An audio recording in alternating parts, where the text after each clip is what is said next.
से कम वहां तो दया करो। पाप लगेगा, पाप आप लोगों को पाप इसलिए लगेगा कि ये पुण्य का काम किया उन्होंने जब परिवार के सदस्य परिवार के साथ नहीं थे उस वक्त। Your point has come. ऐसे में अध्यक्ष महोदय, मेरा यही निवेदन है कि इजाजत दी जाए कि जो आउटसोर्स में लगे हुए कर्मचारी, हम मानते हैं कि आप आर्थिकी तंग आर्थिकी की दृष्टि से कठिनाई में गुजर रहे हैं, वो तो हम भी गुजरे हैं। ऐसा नहीं है कि आप सब वो पूर्व में सरकार जो है सारा क्लियर करके गई थी, कोई पैसा देने को नहीं था। थैंक यू तो इसलिए मैं आप सबसे यही आपसे निवेदन करना चाहता हूं अध्यक्ष महोदय, हमारे नियम 67 के अंतर्गत जो दिया गया नोटिस है उसको स्वीकार किया जाए। ये तुरंत चर्चा होना चाहिए ताकि ऐसे लोग जो ऐसे नौजवान जिनको रोजगार दिया था उनको रोजगार बंद कर दिया गया, और खासतौर से कोविड में लगे हुए जो बच्चे थे उनकी नौकरी का विषय है, उनके काम का विषय है, उनकी सैलरी का विषय है, उनके परिवार का विषय है। इसलिए अविलंब चर्चा की इजाजत दीजिए। माननीय मुख्यमंत्री महोदय। अध्यक्ष महोदय, मैंने भी नोटिस दिया है। अध्यक्ष महोदय, I have not allowed the notice, I have listen. Parmar साहब ऐसा सुनो तो सही भाई, सुन तो लो। अब मैंने सुन लिया आपको, अब मुझे सुन लो। आप बैठ जाओ ना, आप बैठ जाओ। आप इस सीट को सुशोभित कर चुके हैं। आपने नोटिस दिया है, सब्जेक्ट मैटर सेम है आपके नोटिस का भी और बाकी माननीय सदस्यों का, जिसका मैं रेफरेंस दूंगा। एक minute, let me speak, please don't interrupt मी।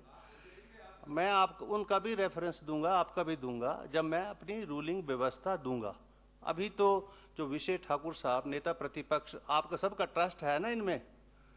जब नेता बोल देता है तो उसके बाद बाकी कोई नहीं बोलता, तो इसलिए अब सदन के नेता को जवाब देने दो, फिर मैं व्यवस्था दे दूंगा, फिर आपने जो कार्रवाई करनी होगी कर लेना। माननीय मुख्यमंत्री महोदय।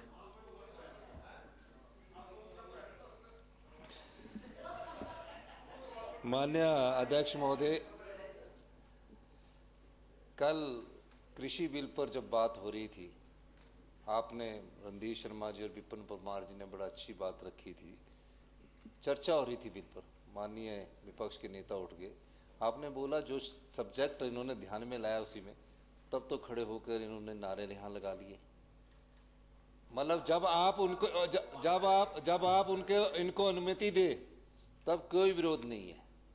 आज आपने फिर इनकी बात सुनी और 4-5 मिनट इनको दे दिए, और 4-5 मिनट जो दिए, जो काम रोको प्रस्ताव ये लाए हैं, 10 मिनट इनको दे दिए।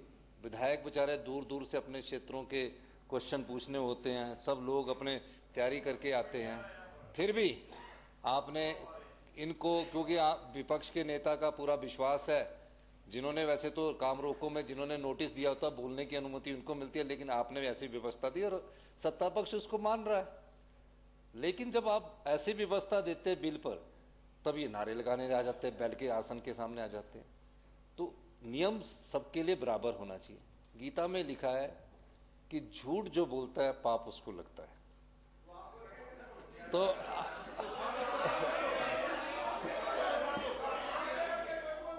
Please let him reply, let the honorable chief minister reply. और he is the leader of the house, please. और जो झूठ बोलता है जोर जोर से चीखता है। तो मैं पहला झूठ मैं झूठ गिना रहा हूं। 6 महीने थे जो कोरोना काल में लगे, उनको कोई सैलरी नहीं मिली। ये विपक्ष के नेताजी ने झूठ बोला। देखिए फिर बोल रहे, मैं अभी बोल रहा हूं। Please don't interrupt. Please, no interruption, please. No interruption. No. बैठ जाइए, जमाल जी बैठिए, please. Take your seats. माननीय अध्यक्ष जी, Nothing will go on record. No interruption. Only the chief minister's statement. माननीय अध्यक्ष जी, मैं जो सदन में जो बोल रहा हूं, और सदन के विधायकों को ये अधिकार भी है कि कोई चीज अगर उनको झूठ लगती है तो उसके खिलाफ विशेषाधिकार अनंत प्रिविलेज मोशन लाया जा सकता है। ये आपको अधिकार है। और मैं प्रदेश के मुखिया होने के नाते मैं थोड़ा सा, जो हमारे पूर्व मुख्यमंत्री जी हैं ना, इनको थोड़ा सा, ये ठीक है गलतियां आपने की है, भुगत हम रहे हैं, समाधान हम निकाल रहे हैं, सब कुछ समाधान हम निकाल